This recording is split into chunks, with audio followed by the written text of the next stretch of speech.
Hi friends, welcome back to my channel.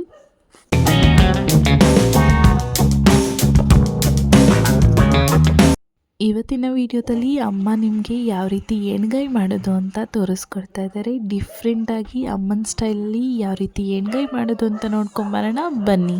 2 ಟೊಮೊಟೊನ ಹಾಕೊತಾ ಇದ್ದಾರೆ. ಸ್ವಲ್ಪ ಈರುಳ್ಳಿ ಹಾಕ್ತಾಯಿದ್ದೀನಿ, ಸ್ವಲ್ಪ ಬೆಳ್ಳುಳ್ಳಿ, 1-2 ಸ್ಪೂನ್ ಕಾಯಿ ತುರಿ, ಕೊತ್ತಂಬರಿ ಸೊಪ್ಪು ಹಾಕ್ತಾಯಿದ್ದೀನಿ, ಕರಿಬೇವು, ಕೊತ್ತಂಬರಿ, 1/2 ಸ್ಪೂನ್ ಜೀರಿಗೆ, 1/4 ಸ್ಪೂನ್ ಮೆಂತ್ಯ, 1 ಸ್ಪೂನ್ ಸಾಂಬಾರು ಪುಡಿ, 1 ಸ್ಪೂನ್ ಹುಣಸೆಹಣ್ಣು, ಉಪ್ಪು ಹಾಕ್ತಾಯಿದ್ದೀನಿ, 1/4 ಸ್ಪೂನ್ ಅರಿಶಿನ ಪುಡಿ, 1/4 ಸ್ಪೂನ್ ಗರಂ ಮಸಾಲ, 1-2 ಸ್ಪೂನ್ ಕಡಲೆ ಬೀಜ, 1 ಸ್ಪೂನ್ ಎಳ್ಳು ಹುರಿದು ಪೌಡ್ರು ಮಾಡಿರೋದು ಹಾಕ್ತಾಯಿದ್ದೀನಿ. ಒಂದು ಸ್ವಲ್ಪ ಬೆಲ್ಲ ಹಾಕ್ತಾಯಿದ್ದೀನಿ. ಮಸಾಲೆ ಎಲ್ಲ ಸ್ವಲ್ಪ ಕಲಿಸ್ಕೊಳ್ಳೋಣ, ಎಲ್ಲ ಮಿಕ್ಸ್ ಹಾಕಿ. 1-2 ಸ್ಪೂನ್ ಎಣ್ಣೆ ಹಾಕ್ತಾಯಿದ್ದೀನಿ, ಅಡುಗೆ ಎಣ್ಣೆ. ಬದನೆಕಾಯಿ ಈ ಥರ ಕುಯ್ದು ಇಟ್ಕೋಬೇಕು. ಮಸಾಲೆ ಕಲಸಿ ಒಂದೊಂದು ಸ್ವಲ್ಪನೇ ಬದನೆಕಾಯಿ ಒಳಗಡೆ ತುಂಬಬೇಕು.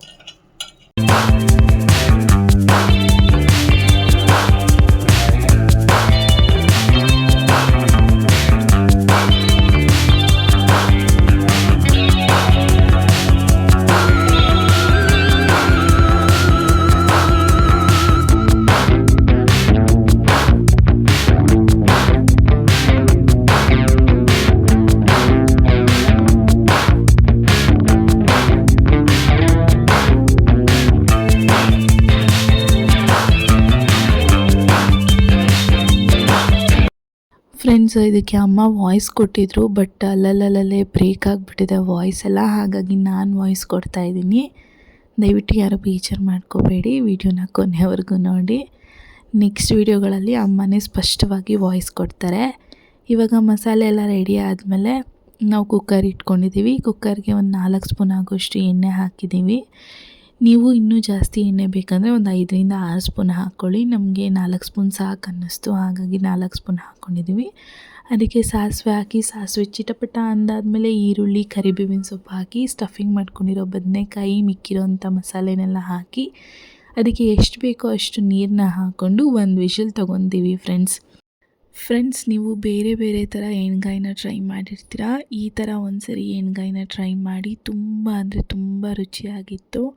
ನನಗಂತೂ ಸಖತ್ ಇಷ್ಟ ಆಯಿತು. ಮತ್ತು ಅಮ್ಮ ಆವಾಗವಾಗ ಈ ರೆಸಿಪಿನ ಮಾಡ್ತಾನೆ ಇರ್ತಾರೆ. ಚಪಾತಿಗೆ, ಪೂರಿಗೆ, ಹಾಗೆ ದೋಸೆಗೆ ಮತ್ತು ಮುದ್ದೆ ಕೂಡ ಊಟ ಮಾಡ್ಬೋದು. ಇದರಲ್ಲಿ ಅನ್ನ ಕೂಡ ಊಟ ಮಾಡ್ಬೋದು. ಸಖತ್ತಾಗಿರುತ್ತೆ ಫ್ರೆಂಡ್ಸ್. ಎಲ್ಲರೂ ಒಂದ್ಸರಿ ಈ ರೆಸಿಪಿನ ಟ್ರೈ ಮಾಡಿ. ನಾವು ಕುಕ್ಕರ್ ಲಿಡ್ನ ಓಪನ್ ಮಾಡ್ತಿದ್ದಂಗೆ ಘಮ ಘಮ ಅಂತ ಪರಿಮಳ ಬರ್ತಿತ್ತು, ಸಖತ್ತಾಗಿ ಅನ್ನಿಸ್ತಿತ್ತು ನಮಗಂತೂ. ಸೊ ವಿಡಿಯೋ ನೋಡ್ತಾ ಇದ್ದರೆ ನಿಮಗೂ ಕೂಡ ಬಾಯಲ್ಲಿ ನೀರು ಬರ್ತಿದೆ ಅಂತ ಅನಿಸುತ್ತೆ. ಹಾಗಾಗಿ ವಿಡಿಯೋನ ಪೂರ್ತಿಯಾಗಿ ನೋಡಿ, ಎಲ್ಲೂ ಸ್ಕಿಪ್ ಮಾಡೋಕ್ಕೆ ಹೋಗಬೇಡಿ. ಆ್ಯಂಡ್ ಈ ರೆಸಿಪಿನ ಟ್ರೈ ಮಾಡಿ ಹೇಗಿತ್ತು ಅಂತ ಕಮೆಂಟ್ ಮಾಡೋದನ್ನು ಮರಿಬೇಡಿ ಫ್ರೆಂಡ್ಸ್. ಇದೇ ರೀತಿ ಇನ್ನೊಂದು ಹೊಸ ರೆಸಿಪಿಯೊಂದಿಗೆ ಮುಂದಿನ ವೀಡಿಯೋದಲ್ಲಿ ಸಿಗ್ತೀನಿ. Until then stay tuned to my channel. Video ಇಷ್ಟ ಆದರೆ ಲೈಕ್ ಕೊಡೋದನ್ನು ಮರಿಬೇಡಿ. Thank you.